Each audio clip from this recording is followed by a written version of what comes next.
Di beberapa kalangan di antara kita ini banyak sekali suara-suara yang sangat keras dalam mengerintik atau mengoreksi kerja-kerja pemerintah.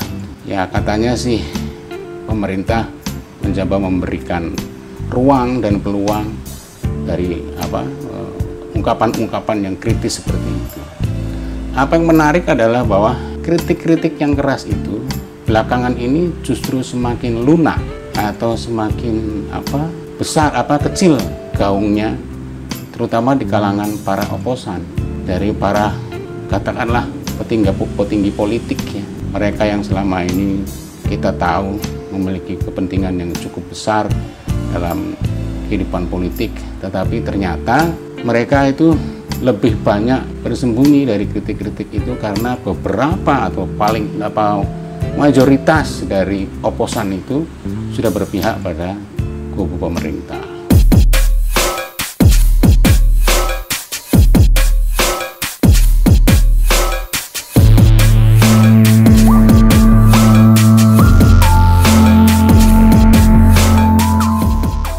Oke, kita kembali lagi dengan Kopi Panas Radar.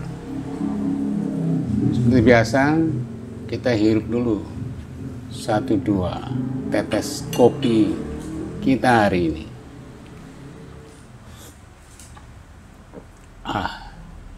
Sedap, mantap. Ya, saudara-saudaraku sekalian di tanah air, semua yang berbahagia, diberkahi oleh Allah. Semoga kita bisa sama-sama melewati kehidupan kita yang semakin rumit dan kompleks belakangan ini. Ya, kompleksitas yang ternyata muncul dalam kehidupan kita sehari-hari, yang ternyata mau tidak mau kita harus terima, itu bagian yang konon katanya dari dampak teknologi, dari adanya penggunaan atau penerapan teknologi modern, termasuk teknologi informasi dan komunikasi yang mau tidak mau ternyata mengubah cara berpikir, cara hidup, sampai cara kita beragama, termasuk di dalam cara kita berpolitik, berdagang, dan yang lain-lain. Nah, dalam situasi seperti itu, kita juga memerhatikan dengan baik bahwa dalam kehidupan kita bersama itu, kehidupan bernegara itu, banyak sekali suara-suara, banyak sekali sentilan-sentilan, ada ya masukan-masukan, ada juga kritik keras maupun lembut ya yang dilontarkan oleh berbagai banyak pihak. Nah, kita selalu bersepakat bahwa semua hal itu, termasuk kritik-kritik keras itu, adalah bagian dari demokrasi, bagian dari cara kita mendewasakan diri. Apakah itu benar-benar seharusnya kita lakukan semacam itu? Sementara di beberapa negara kritik-kritik semacam itu ya ada pembatasannya. Sebagian negara yang ternyata cukup baik dalam mengelola negara dan bangsanya ya mengurangi atau mungkin membatasi penggunaan atau ekspresi yang dianggap oleh mereka itu justru merusak ya, atau mengganggu atau mengurangi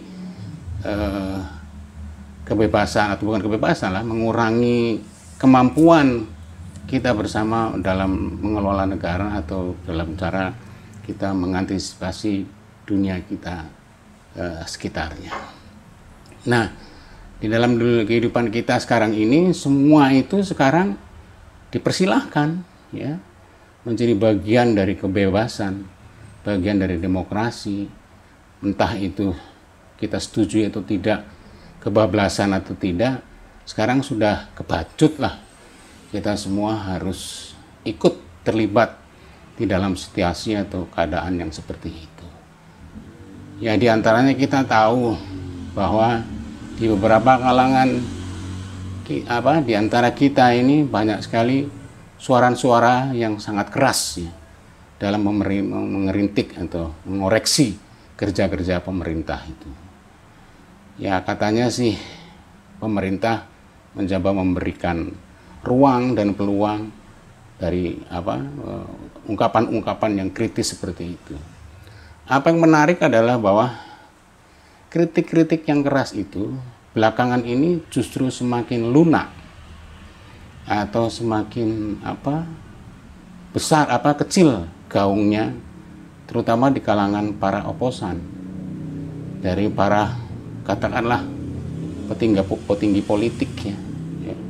Mereka yang selama ini kita tahu memiliki kepentingan yang cukup besar dalam kehidupan politik, tetapi ternyata mereka itu lebih banyak bersembunyi dari kritik-kritik itu karena beberapa atau mayoritas dari oposan itu sudah berpihak pada kubu pemerintah. Nah, sehingga sekarang ini malah justru muncul ya kritik-kritik yang tidak dari oposisi politis, tidak dari oposisi ya, dari parlemen atau yang dari lain, tapi justru dari masyarakat sipil.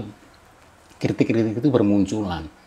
Semua itu muncul dari berbagai elemen gitu untuk bisa memberikan koreksi penting di dalam kehidupan kita berbangsa negara. Nah, kita harus bisa mengapresiasi ya. Kritik-kritik yang sekeras apapun itu pada akhirnya menurut saya itu adalah bagian dari tanggung jawab mereka di dalam menyelenggarakan negara juga.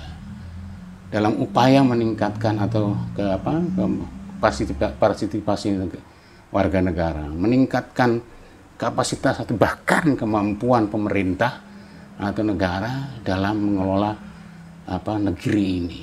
Jadi apa yang menjadi bagian dari kritik itu para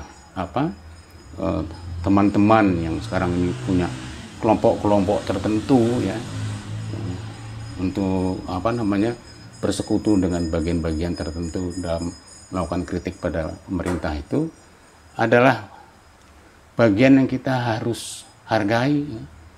Dan saya kira penyelenggaraan negara akan jauh justru lebih baik dengan adanya kritik-kritik dari elemen sipil itu. Dan saya kira suara-suara itu sebagian memang fertil, sebagian juga bersikap steril atau biasa-biasa saja. Tapi menurut saya sampai pada detik ini semua itu masih dalam koridor. Masih dalam koridor itu, yang saya maksud adalah bahwa kita masih bersepakat ya dengan realitas kehidupan kita ya, realitas yang kita sebut setuju atau tidak setuju ideologis ya kan. Ya, realitas politis, kesejarahan kita dan yang lain-lain itu masih bagian dari itu semua.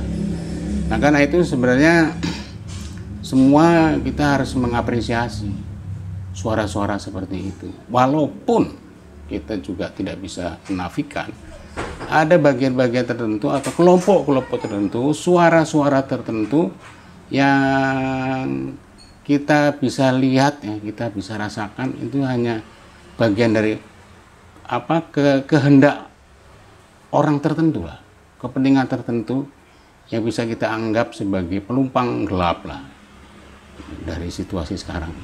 Karena sebenarnya mereka punya agenda berbeda, agenda lain ya, yang sebenarnya menurut saya itu agak destruktif ya dalam kehidupan kita berbangsa.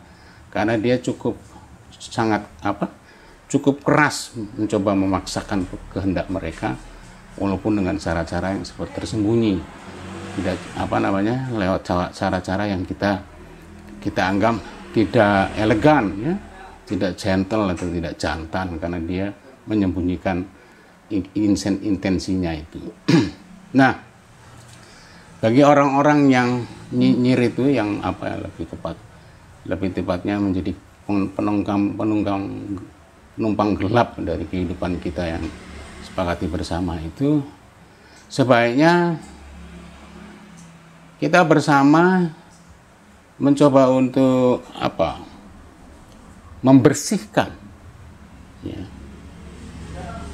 pikiran-pikiran kontroversi, ya, cara-cara berpikir yang membolak-balikkan logika, atau banyak sekali komentar-komentar yang dibikin atau dibuat oleh pihak-pihak yang sebenarnya tidak memiliki kapasitas atau mau melampaui dari wilayah keahlian dia.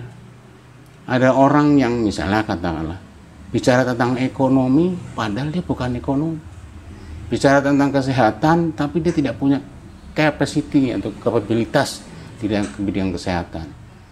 Ngomong tentang agama dan yang lain-lain, tiba-tiba dia ngomongin soal-soal yang di luar dari soal agama. Ya, tidak hanya soal politik tapi juga ekonomi, juga soal hubungan sosial dan yang lain-lain, bahkan kadang-kadang bicara pertanian dan yang lain yang tidak ada hubungan dengan kapasitas dia selama ini kita kenal gitu. Nah, kekacauan itu sebenarnya bisa menciptakan semacam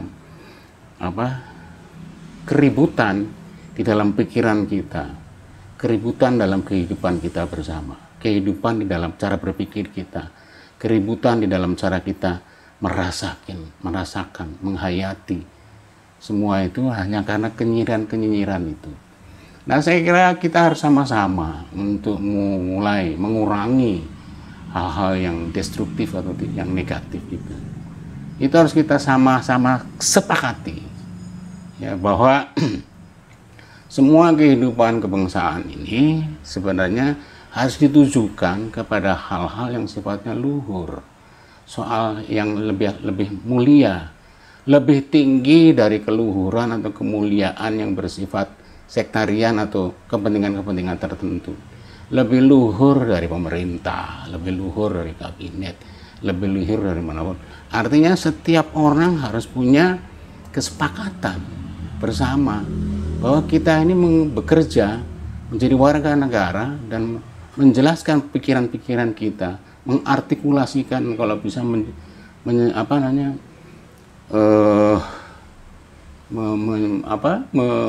membuat itu menjadi articulate itu dalam kehidupan bersama itu, tanpa harus kita melakukan perusakan dalam cara kita hidup bersama itu.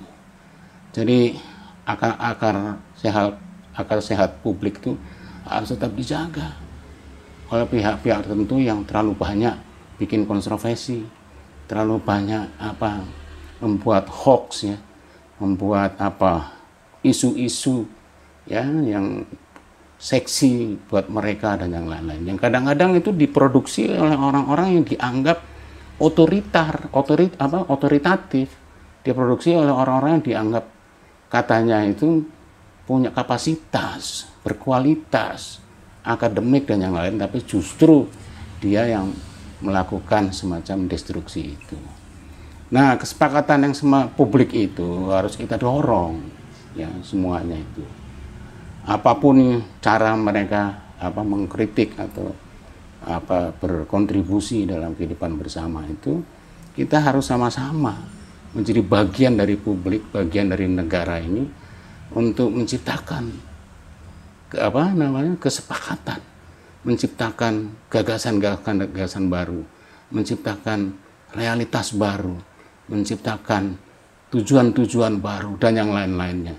Di mana pada titik ini peran negara, terutama kepala negara, ya, yang cukup krusial untuk bisa memimpin, ya kan, semua persoalan ini, memimpin arah dari tadi yang saya bilang itu, cara-cara kita bernegara itu, memimpin termasuk kritik-kritik itu, memimpin ekspresi bebas itu, semua harus dipimpin. Jadi jangan dia menganggap bahwa itu hanya sebagai bagian dari oposisi atau bagian dari kritik saja, tapi dia harus pimpin itu semua. Karena itulah tugas dari pemimpin dan terutama kepala negara. Dia harus mengadres hampir semua persoalan-persoalan yang ada di negeri ini, ya, di negara ini, kepada publik supaya mereka mendapatkan kedewasaan yang cukup yang cukup, yang matur untuk bisa kita berada atau berdiri di tempat yang selayaknya di antara bangsa-bangsa atau negara lain. Nah, saya kira hal seperti itu perlu kita tuntut dari kepala negara atau dari presiden untuk bisa menjadi pemimpin yang sesungguhnya. Memimpin hal-hal yang pada penting sekali harus kita jalankan. Kita diberikan kebebasan untuk bergagasan dan yang lain-lain agar semua kehidupan yang sedang kita jaga ini bisa mendapatkan juga gagasan-gagasan penting untuk bisa mendapatkan jalan baru, jalan penting, jalan breakthrough dan yang kita idam-idamkan selama ini. Jadi teman-temanku, bapak-bapak sekalian setanah air, negeri ini sejak dahulu sebenarnya memiliki beberapa pemimpin yang cukup dihargai, dihormati oleh dunia internasional. Nah, kita berharap pemimpin kita sekarang ini juga memiliki tempat yang selayaknya dalam sejarah dan memberikan legacy yang cukup baik atau bahkan berharga untuk kehidupan kita berikutnya, untuk sejarah kita berikutnya, untuk generasi kita berikutnya. Nah, legacy itu sekarang kita harapkan, dan bukan hanya sekedar itu bagian dari kepentingan-kepentingan kecil saja dari beberapa pihak.